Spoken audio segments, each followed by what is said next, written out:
Wow, that's completely new. You know who sits usually there?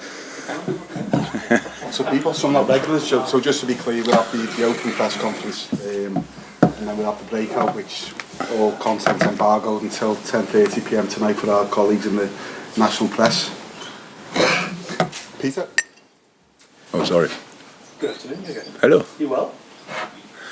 Yeah.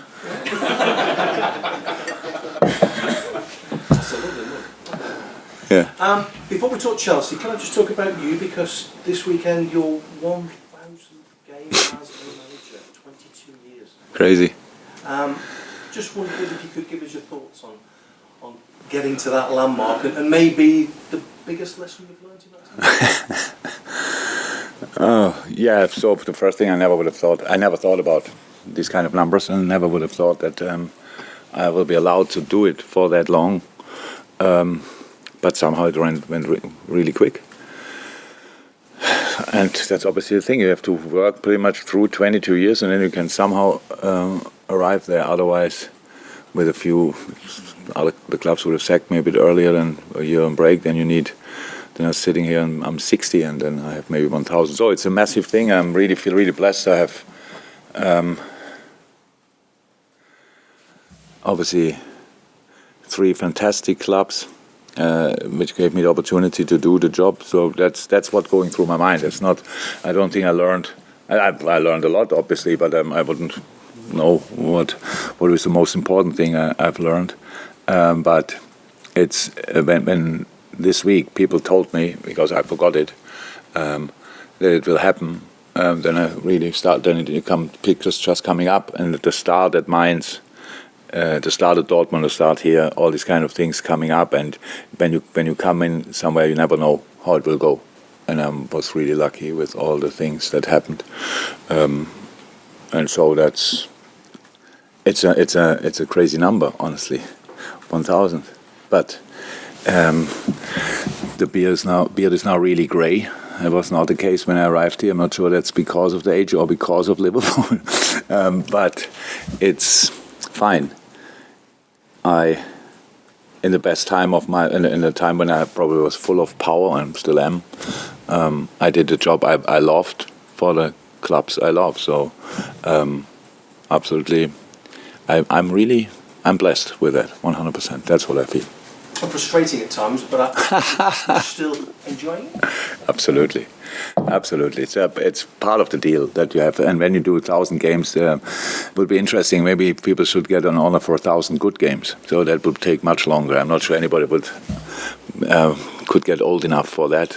So they were not all good, and not all the phases were good, but most of the time it went in the right direction. And what you learn in these times, football problems you solve with football, and there's a way out of each situation in football. That's how it is. So that gives you. I didn't know that 22 years ago. Meanwhile, I know that. I learned it the hard way, and that's all fine. It's not. It is the best for me, the best job in the world. It's not a relaxing job. It's not a job where you have a lot of holiday or whatever, especially up here not. But I love it, and I feel really blessed that I can do it, because it's actually the only thing I really can do. So nobody would ask me any kind of question if I would not be in football. So not that I would miss that, but just to say that would be a very calm life. And I'm absolutely fine with the excitement, the pressure, the outstanding moments and the lesser good moments. I'm absolutely fine. It's part of the deal. Nobody wins all the time. And I knew that early, and so I don't expect it, but I still try to do it as often as somehow possible. And in terms of the game tomorrow, you look at the league table, it looks very strange. 9th against 10th.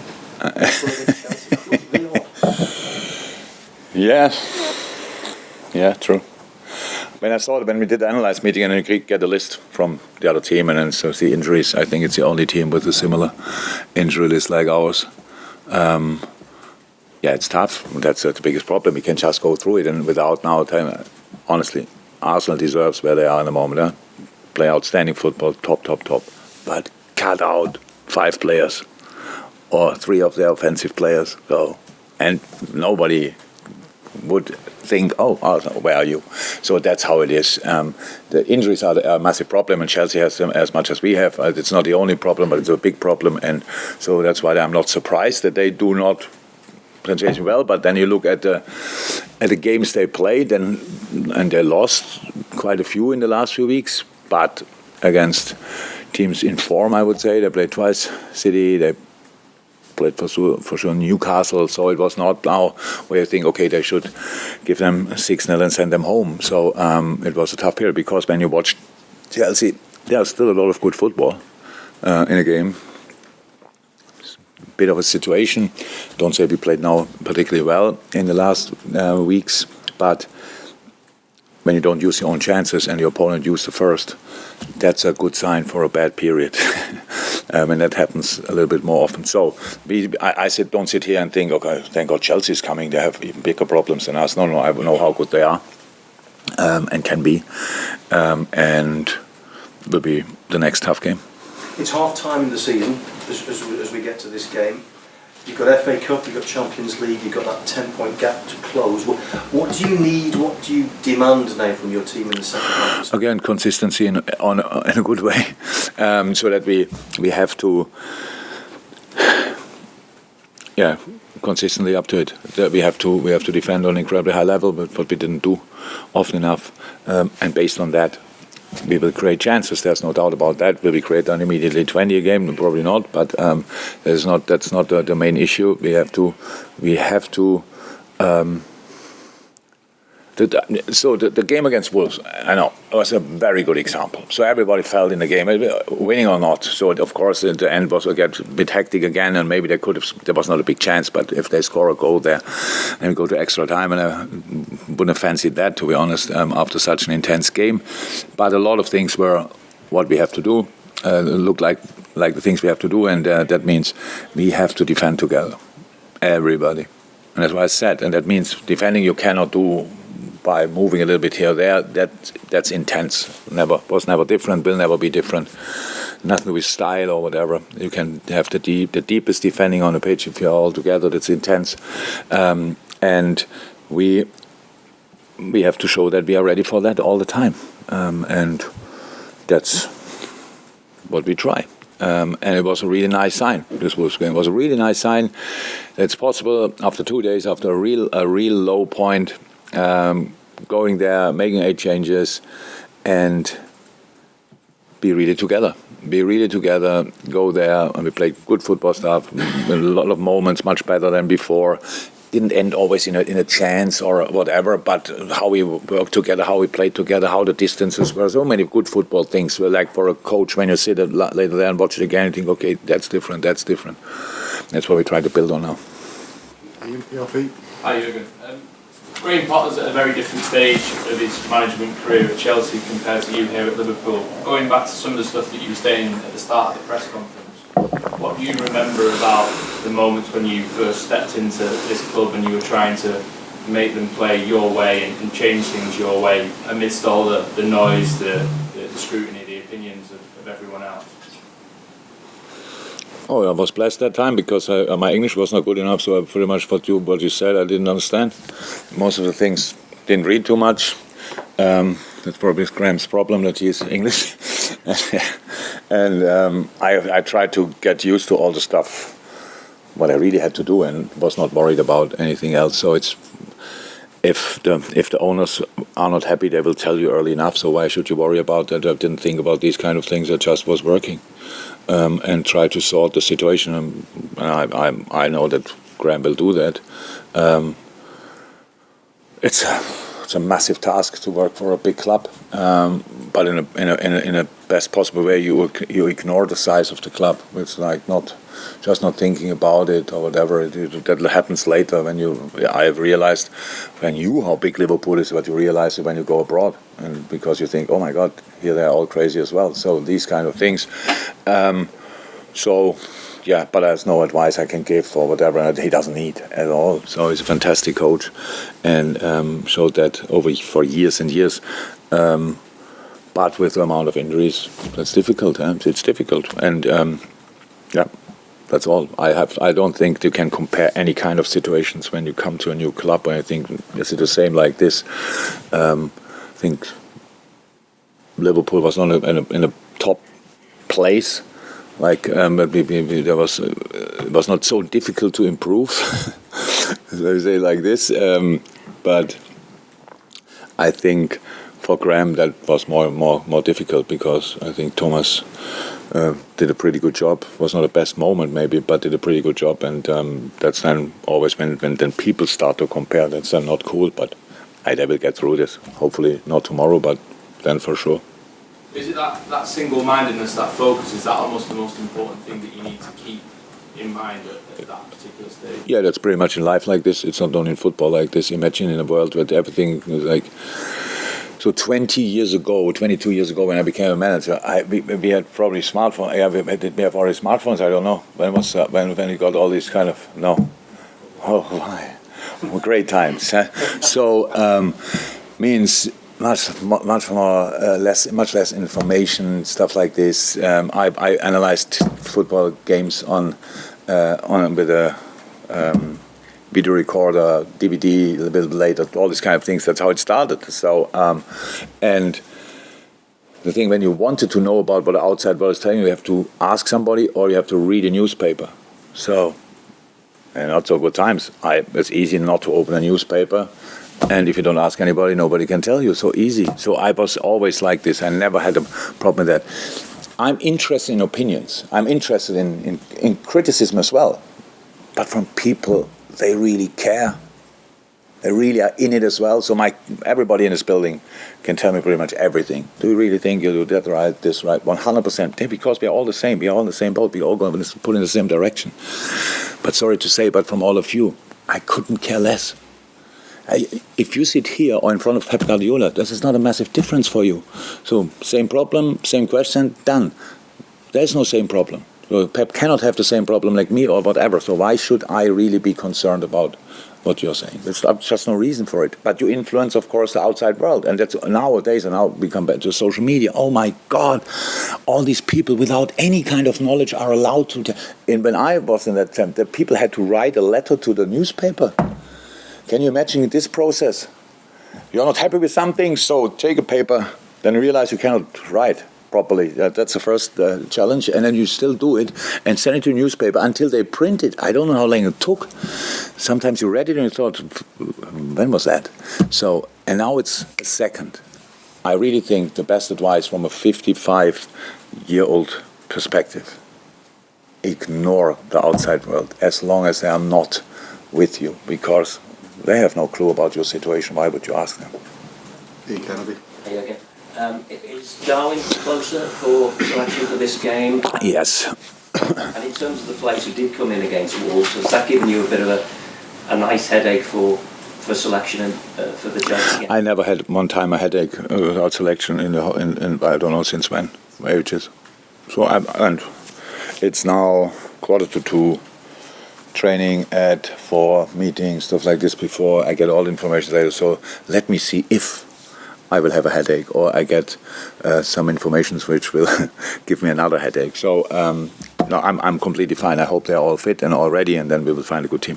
And one player who was really good the other night was Stefan Bajcetic. And is he someone who's getting closer to getting into your thoughts for a starting place? He was always. He's for a while already. He was injured for 2 games.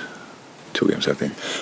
Here's my thoughts: you cannot be closer to a team than be always in a squad, coming on, stuff like this. He was only not in the squad for twice, I think, because he was injured. But it was nothing serious, but painful. It was out. Now he played, and yes, he's closer. So he's ready to be that kind of player rather than somebody you have to be slightly careful with in terms of his development. He doesn't look like we have to be careful, no. Carl.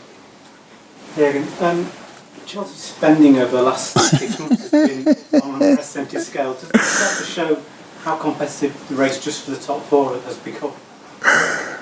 Yeah, we'll get probably even worse or better. I don't know exactly how you want to say it. Yeah, interesting. I cannot explain it. I have no idea. So But if the numbers are somehow true, then it's impressive. And concerning or not, in terms of how much they're able to reinforce in this race when you're both outside the top? So I always said it, and I said, well, whatever I said. I come from a time where we had no smartphones, how we realize now. So when I said then when Pogba came for 90 million, when that's the case, blah, blah, blah, I will not football anymore. But believe me, in 22 years, and by the way, 1,000 games means 2,000 press conferences, how much rubbish can you speak in these kind of situations? I think for that was somehow okay. But I can see investment stopping in the future, and that means we have to do it as well. But we don't talk. I don't talk about now because it's always slightly different. But in general, I believe in coaching. I believe in developing. I believe in team building and using and all these kind of things 100%. But meanwhile, the world out there, the managers are really, really good. I can't all of them. Like there's so many good managers out there, crazy. So it means they believe in that as well. So if they now start spending and like really properly spending and do that, then you cannot not spend, or you will have a little bit of problem. But I don't think Chelsea, for example, can do that now for the next 10 years in that manner. Or I don't know, maybe they can. And other teams will have ups and downs and stuff like this, and you just have to be there. We are here in a good position. So now I know that sounds strange, but because we didn't play now our best football, but in general we are in good hands. So we don't get crazy or whatever. We really know about responsibility we have, and we really try absolutely everything to bring us back on track and go from there, and then not to worry too much, because the moment you build a team doesn't mean you have to build it every year new. Then you can start from there and give players a chance to make the next step, these kind of things. We have really things, pretty much everything is possible again. And of course that's the plan for the future, and that's what we do. And it's not worrying that other teams can spend. It's probably a matter of fact, and and we have to react to that as well, but not just that. I just want to see Jan and Jan can talk about. As we are the same age, I should probably put this question in writing and send you a letter. But I was wondering, if you sit here now and you want to give some advice to the Jurgen Klopp that took over Mainz 05 in 2001, what would you tell him? What to avoid? What to look forward to? From this standpoint today, I could have said, because the easiest thing would have been, don't worry, it will be fine. I didn't know that time. I want to do the job for the rest of my life. And how this job is when you... I think from the first 7 games, if I'm 100, I don't know exactly, but I think we won 6. We would have lost 1 more. We would have got relegated.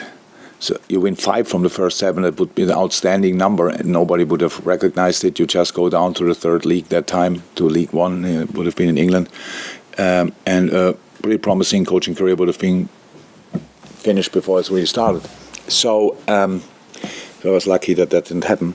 And about all the rest, the problems I had that time are completely different to the situation I have today.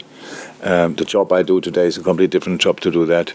The advice would have been, but I was, be open, work hard, be curious, nosy, look around the corners, and try to find solutions for problems you don't have in a moment, but you will have in the future. So these kind of things.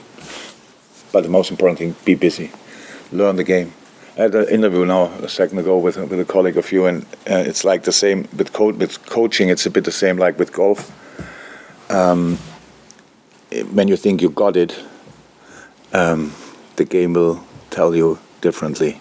So you have to you have always to develop, and that's what I like the most about it. It was not for 1 second boring. Obviously, that's the best thing you can say about your working life. Not 1 second boring, and the best thing I can imagine to do. So that's how it is. That's one for this section, gentleman from Talksport. Hey Jurgen, so tomorrow we could obviously see the Ukrainian international Mudryk start. Do you know much about him? What can you expect from him? good player. He's a really good player.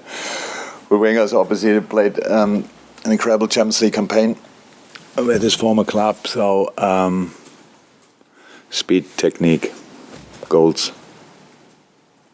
Yeah, combines a lot. Yeah. So,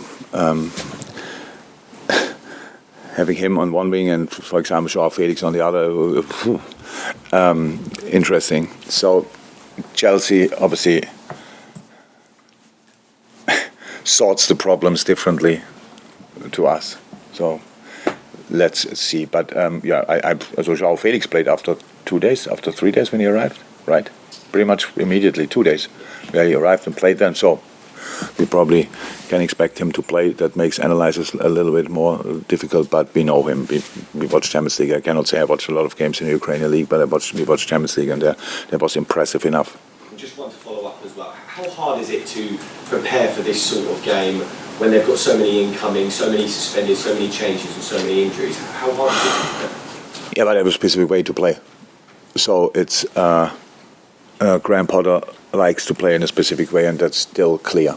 So, and that's what we prepare for. But there's other things in football will always be independent of what the opponent will do. Not everything, but some things are, and that's what is actually the most important part for us in this specific case, because we have to we go for consistency, and that means I think everybody who saw the game thought, okay, that looks a little bit at least like Liverpool. So we had the challenges in the right moments. We won them. We played out of that. We didn't lose the balls immediately. These kind of things. And as good as the opponent is, and they are really good, we have to solve our problems and cause them problems, and then we will see. Move on to the embargo.